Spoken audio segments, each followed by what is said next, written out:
The noise started like a small wave, metal slamming against metal, voices shouting from every direction, and then a deep alarm echoing through the walls. The red lights flashed, painting everything in color that looked like blood. It was locked down again, and everyone inside Rikers Island knew what that meant. Marcus Reed stood near the back of his cell, gripping the bars. From where he was, he could see the chaos breaking out 2 tiers below. A fight had started in the cafeteria, 2 men, both yelling, one of them bleeding from the mouth. Guards rushed in, shouting commands, but the noise swallowed their voices. Someone threw a tray. Then another. The alarm blared louder. "Back up! Everybody back!"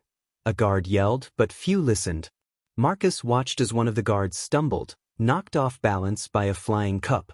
His radio hit the floor, sparking. The red light kept flashing, strobing through the smoke. "Man, this place gonna explode one day," said Tyrone, Marcus's cellmate, shaking his head. "They call it the island, but it's really a volcano." Marcus didn't answer. He just kept watching, his pulse pounding. In that moment, it was clear that the myths people heard about Rikers Island, the stories of violence, corruption, and chaos, weren't just rumors. They were real. And he was living them. A loud bang echoed through the block. The fight had moved closer to the guard station.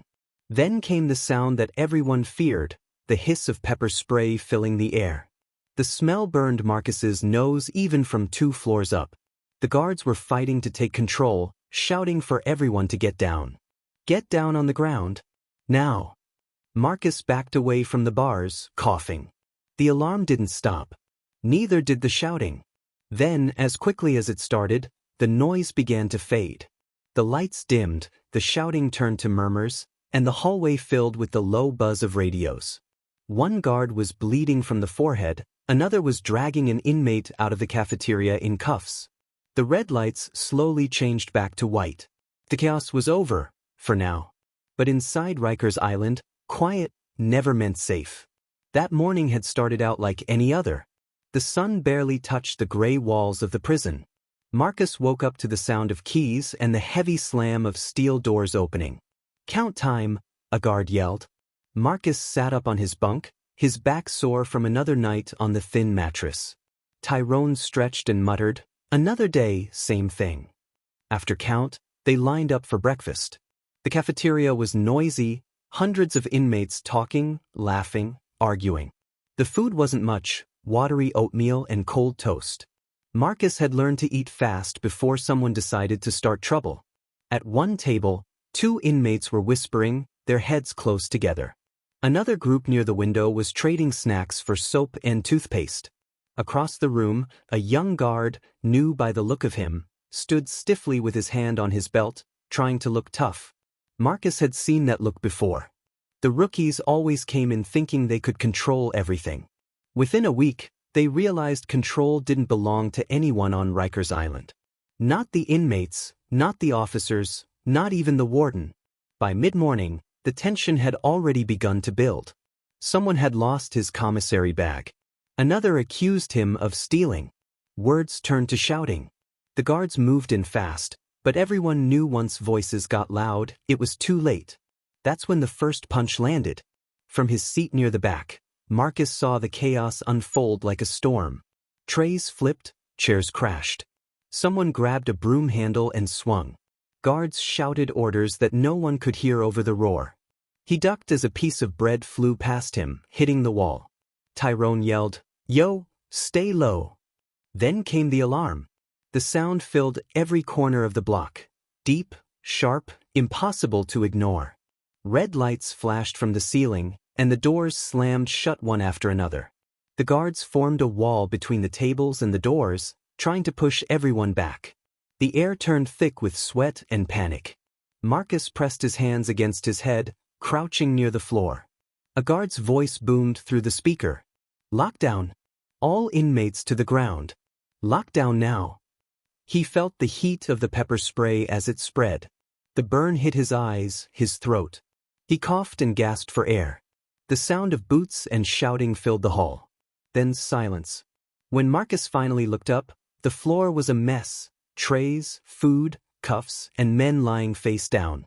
The guards stood over them, eyes wide, sweat dripping down their faces. The fight was over. But the tension wasn't. Hours later, as the inmates were escorted back to their cells, Marcus couldn't shake the image of the young guard, his hands shaking as he held his baton. The man looked scared, more than anyone else in the room. Back in his cell, Marcus sat quietly on his bunk. "You ever think about what it's like for them?" he asked. Tyrone frowned. "For who?" "The guards." "Yeah. They come here every day like we do. They just get to leave at night." Tyrone chuckled. "You think they leave this place behind when they walk out?" "Nobody leaves Rikers the same." Outside, the sun was already fading.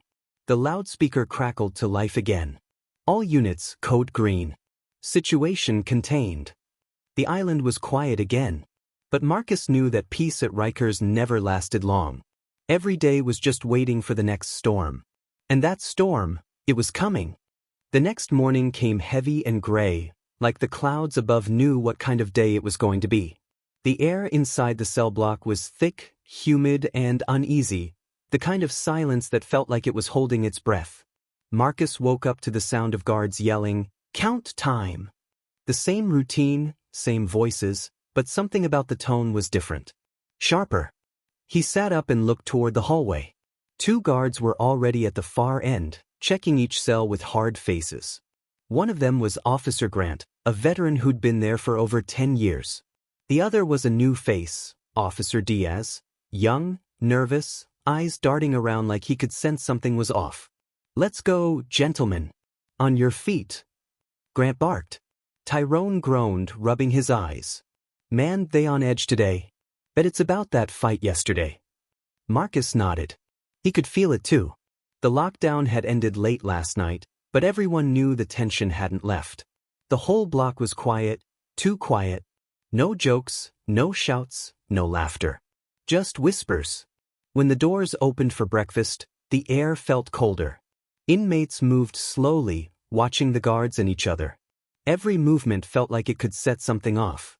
Marcus and Tyrone got their trays and sat down. The oatmeal was cold again, and the bread was stale. Marcus barely ate. He was too busy watching the room, the looks, the body language, the way everyone seemed to be waiting for something. That's when the shouting started. It came from near the serving line, 2 inmates arguing over extra milk cartons. Normally, that kind of thing would die down fast, but today, nobody wanted to back off. The anger from yesterday hadn't burned out. It had just gone quiet for a while. Officer Diaz stepped in first. "Hey, break it up now," he said, voice shaking just a little. But one of the inmates shoved him. The cafeteria exploded into motion again. Trays crashed. Chairs screeched. The shouts rose so fast it was like a wave swallowing the room. Guards yelled commands, but no one could hear over the noise. Marcus and Tyrone dropped to the floor, covering their heads. "Not again, man," Tyrone muttered. Through the chaos, Marcus saw Officer Grant pushing through the crowd, trying to reach Diaz. One of the inmates had climbed onto a table, yelling at the top of his lungs. A guard pulled him down, but in the struggle, someone slipped and hit the ground hard. The alarm blared again. The same sound as before, deep, sharp, ominous. Red lights flashed. Marcus could feel his heartbeat in his ears. The fight spread like wildfire. People were pushing, shouting, ducking. He smelled pepper spray again, that burning sting that made his eyes water.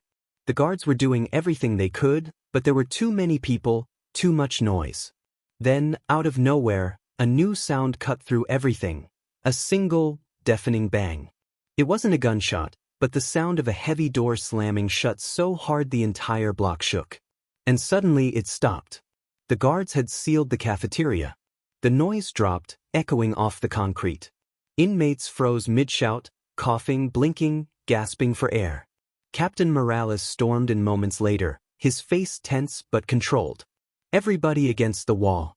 Hands where we can see them." The command came fast, like thunder after lightning. The guards moved in tight formation, cuffing inmates one by one. Marcus didn't resist. He knew better. As he was let out, he looked back. Officer Diaz was sitting on the floor, breathing hard, his uniform covered in oatmeal and milk. Officer Grant was standing beside him, talking quietly.